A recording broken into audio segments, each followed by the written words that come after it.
Here's the brief news from the world over this week. Same-sex marriage is now legal in Scotland. Despite strong opposition from both the Catholic Church and organizations, Parliament overwhelmingly approved the historic measure on Tuesday. Under the bill, religious entities that perform or wish to perform gay marriages can opt in to do so. However, opponents of the law say churches and others are not protected from litigation should they refuse to bless a same-sex union. Several religious protection amendments were rejected, including one forbidding compulsory church ceremonies. Scotland is the 17th country to open the door to same-sex marriage. And in a related story, Scotland's only Catholic adoption agency this week won its appeal to continue being recognized as a charity. Last year, the Scottish government moved to strip St. Margaret's Children and Family Care Society of its charity status after it was found to be breaking the Equality Act of 2010 because the agency does not place children with same-sex couples. After St. Margaret's won its appeal, a government official told the Herald of Scotland that it was not in anyone's interest to close an organization that provides such a valuable service to vulnerable children. And Buckingham Palace has announced that Queen Elizabeth II will soon visit Rome and Pope Francis. She and her husband, Prince Philip, will have an audience with the Pope on April 3rd.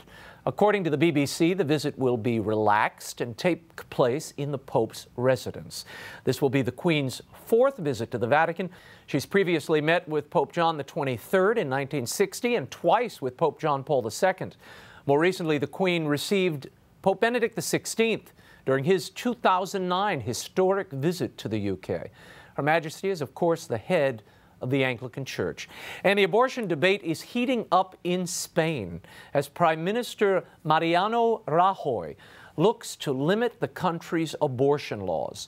On Saturday, thousands of pro-choice advocates took to the streets of Madrid to protest Parliament. The legislative body is considering the reversal of a 2010 law allowing abortion on demand up to 14 weeks of pregnancy.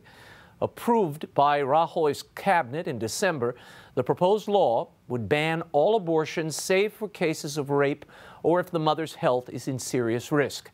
The Catholic Church is also the target of protests over the measure. On Sunday, topless members of the notorious feminist group Femen swarmed the Cardinal Archbishop of Madrid outside a church before Mass. They threw women's undergarments at him while shouting, "Abortion is sacred." Meanwhile, there is some good news trending in the United States as the abortion rate reached its lowest level since abortion was made legal in 1973. According to the Guttmacher Institute's latest national survey, the number of abortions fell by 13% between 2008 and 2011. That said, there are still over 1 million abortions performed annually. And New York's new mayor is drawing criticism after announcing he will not be marching in this year's St. Patrick's Day parade. Bill de Blasio said he's boycotting one of the city's signature celebrations because of its ban on gay signs. The ban has been in place since the 1990s. Previously, parade organizers have said the event is simply a celebration of the city's strong Irish heritage, and that gays are welcome to march in the parade so long as they do not carry identifying signs or banners. Catholic League President Bill Donahue is mincing no words over the de Blasio boycott. Donahue, who is an annual parade participant, says he's delighted, noting that he wouldn't want to march with a public official who, quote, does not want to be associated with Irish Catholics, end quote. And former Papal Secretary Cardinal Stanislaw Dziwisz is taking some heat for his decision to publish the personal notes and reflections of his former boss, Blessed Pope John Paul II. The compilation, titled "I Am Very Much in God's Hands," was released this week in Poland. In his will, the late Pope asked that the notes be destroyed after his death. Now, Cardinal Dziwisz said recently that he did not have the courage to destroy the notes and had no doubt about publishing them. He said the notes tell so much about the spiritual side of the great Pope that it would have been a crime to destroy them. More about this later in the show with Robert Royal and Austin Ruse. And finally, Pope Francis's Harley Davidson is hitting the road. The motorcycle was the hot ticket item at the Paris auction on Thursday.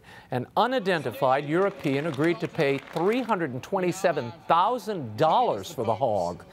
It was a gift to the Holy Father last year from Willie Davidson, the retired Harley Davidson designer and grandson of the company's co-founder. It is not known if Pope Francis ever rode the 2013 Dyna Super Glide, but he did sign it. A Harley Davidson leather jacket, also signed by Pope Francis, fetched $78,000. Proceeds from the sales will be donated to a soup kitchen and hostel for the homeless in Rome. That's called poping your ride.